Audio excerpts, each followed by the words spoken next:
মূল যে বার্তাটি বলছে ট্রান্সমিশনের পক্ষ থেকে, দুর্নীতি নিয়ন্ত্রণটাকে সকল রাষ্ট্র কাঠামোতে সরকারি, জাতীয় এবং আন্তর্জাতিকভাবে মূল ধারার অন্তর্ভুক্ত করতে হবে দুর্নীতি নিয়ন্ত্রণের বিষয়টিকে। আমরা এমন একটি দেশ যারা দুর্নীতি নিয়ন্ত্রণ হারাতে বসেছি। আমাদের এবারের স্কোর নিচের দিক থেকে হিসাব করলে 14তম, এবং আমাদের দক্ষিণ এশিয়াতে বাংলাদেশ একমাত্র শ্রীলঙ্কার পাশাপাশি দেশ যারা 2012 থেকে এই পর্যন্ত সবচেয়ে লোয়েস্ট স্কোর করেছে।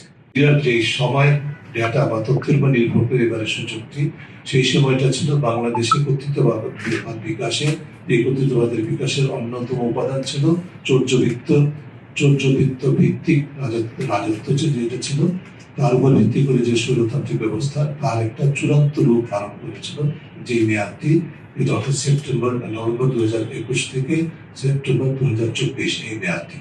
এবং এই মেয়াদের তথ্যের উপর ভিত্তি করে যেহেতু সুযোগ, সেই কারণে আমাদের পারফরমেন্স এত বেশি নেতিবাচক বা উদ্বেগজনক হয়েছে। আমাদের এই সময় যেটা আমরা দেখেছি, পাবলিক সেক্টর করাপশন অর্থাৎ সরকারি খাতে দুর্নীতি নিয়ন্ত্রণের কোনো কার্যকর, বিশেষ করে হাই লেভেল করাপশনের দুর্নীতি নিয়ন্ত্রণের কোনো কার্যকর পদক্ষেপ আমরা দেখতে পারিনি। বিশেষ করে যেটা দেখা গেছে পাবলিক সেক্টরে পাবলিক কন্ট্রাক্টিং ক্রয় খাত এবং প্রকল্প বাস্তবায়ন, এই ধরনের খাতগুলিতে অবাধিত দুর্নীতি, জবাবদিহিভাবে ক্ষমতার ব্যবহার আমরা সেটা দেখতে পেয়েছি এবং সেটার প্রতিফলন এই সূচক ঘটেছে। দুর্নীতি, গণতন্ত্রের জবাবদিহিমূলক সরকার ব্যবস্থা এবং দেশের স্থিতিশীলতা, হিউম্যান রাইটস বা মানবাধিকার এবং ন্যায় বিচার প্রতিষ্ঠার পক্ষে সবচেয়ে বড় অন্তরায়ের মধ্যে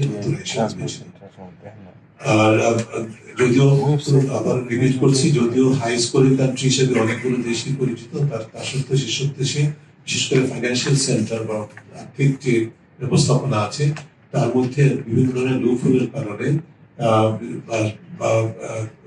বিভিন্ন ধরনের আইনি বিচ্যুতির সুযোগ নিয়ে এক ধরনের ফেসিলিটেটর কাজ করে, যারা বাংলাদেশের মধ্যে দেশ থেকে অর্থ পাচারের সুযোগ সৃষ্টি করে এবং সেখানে লগ্নি করার সুযোগ সৃষ্টি করে, যার ফলে সেসব দেশ থেকে পাচারকৃত অর্থ সেখানে বিনিয়োগ হয় এবং সেই অর্থ ফেরত না বা সম্পদ ফেরত না খুব জটিল হয়ে দাঁড়ায়। কারণ এই কারণে যে বৈশ্বিকভাবে যে দুর্নীতির ব্যাপকতা, গভীরতা বাড়ছে, সেটি যেরকম উন্নয়নশীল দেশগুলো বা আমাদের দেশগুলোর দায় আছে, কিন্তু উন্নত দেশগুলোর দায় একইভাবে রয়েছে। সেই বিষয়গুলো নিয়ে আরো বেশি গভীরতা আলোচনা করা দরকার বলে টিআই মনে করছে।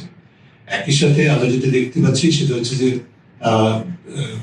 মূল যে বার্তাটি বলছে ট্রান্সমিশনের পক্ষ থেকে, দুর্নীতি নিয়ন্ত্রণটাকে সকল রাষ্ট্র কাঠামোতে সরকারি, জাতীয় এবং আন্তর্জাতিকভাবে মূল ধারার অন্তর্ভুক্ত করতে হবে দুর্নীতি নিয়ন্ত্রণের বিষয়টিকে, এবং যার মাধ্যমে এমনভাবে একটা পরিবেশ সৃষ্টি করতে হবে যাতে দুর্নীতি কার্যকরভাবে নিয়ন্ত্রণ করা যায়।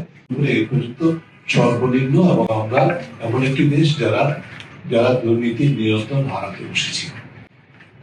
আমাদের স্কোর হচ্ছে 100-র মধ্যে 23, যেটি গতবারের তুলনায় 1 পয়েন্ট কম, এবং গতবারের তুলনায় 2 স্টেপ নিচে নেমেছে 151 থেকে 149 থেকে 151তম অবস্থানে আমাদের এবারের স্কোর।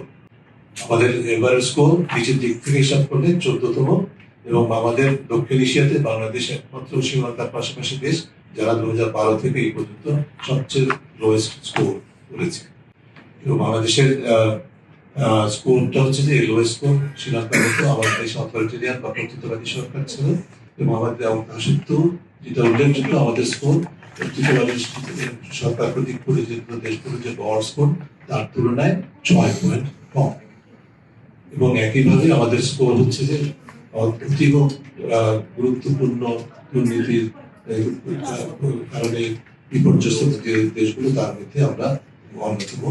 আমাদের গড় স্কোর, বৈশ্বিক গড় স্কোর 43, তার থেকে আমাদের স্কোর 20 পয়েন্ট কম, অর্থাৎ আমাদের সমস্যাটা আরো বেশি অতি গভীর উদ্বেগজনক অবস্থানে আমরা আমাদের দুর্নীতির মানদণ্ডে আমাদের দেশের অবস্থা। এরপরে যেটা বলেছি আপনাদেরকে স্মরণ করে দিতে চাই, আমাদের দেশগুলোতে সিভিক স্পেস অর্থাৎ নাগরিক স্বাধীনতার মানদণ্ডে ক্লোজ সোসাইটি বলে ধরে না, অর্থাৎ আবদ্ধ অবস্থানে তাদের যে গড় স্কোর তার তুলনায় আমাদের স্কোর 6 কম।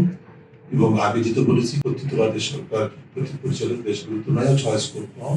আবার একইভাবে যে সমস্ত দেশগুলোতে আমাদের হিউম্যান ডেভেলপমেন্ট ইন্ডেক্সের সর্বনিম্ন গড় স্কোর, তাদের তুলনায়ও আমাদের স্কোর অনেক বেশি।